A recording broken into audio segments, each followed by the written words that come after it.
ये जो सरकार ने 59 चीनी ऐप्स पर पाबंदी लगाई है, उसका मैं स्वागत करता हूँ, खुश हूँ इस कदम से। मगर वो इसलिए नहीं कि ये बॉयकॉट मेड इन चाइना का जो हमने बहिष्कार का आंदोलन चलाया था, ये उसका हिस्सा है। मैं इस तरह से नहीं देखता हूँ।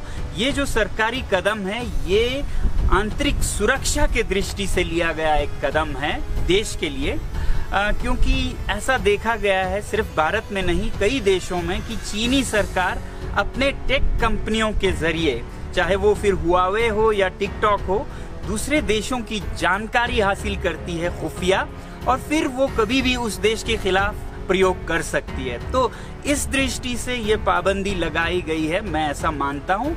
और जहाँ तक बॉयकॉट मेड इन चाइना का आंदोलन है, वो पूरी तरह नागरिकों का एक आंदोलन है। इन दोनों को जोड़ना नहीं चाहिए। अगर हम जोड़ें और इसे एक फतह माने तो वो दुर्भाग्यपूर्ण होगी, क्योंकि उसका मतलब होगा कि नागरिक इस आंदोलन को ढंग से नहीं चला पाए तो सरकार को आके बंद करना पड़ा। मेरा ख्याल ऐसा नहीं है। मैं ये समझता हूँ कि भारत के नागरिक चीन के सॉफ्टवेयर और अब हार्डवेयर को भी पूरे जोर शोर से बहिष्कार करेंगे, और वो भी उसूलों के बुनियाद पर कि बहुत शोषण होता है इन सामानों के पीछे चीन में, और हमारे सीमाओं पर भी। इसका बहिष्कार करते हुए हम इनका बॉयकॉट कर रहे हैं।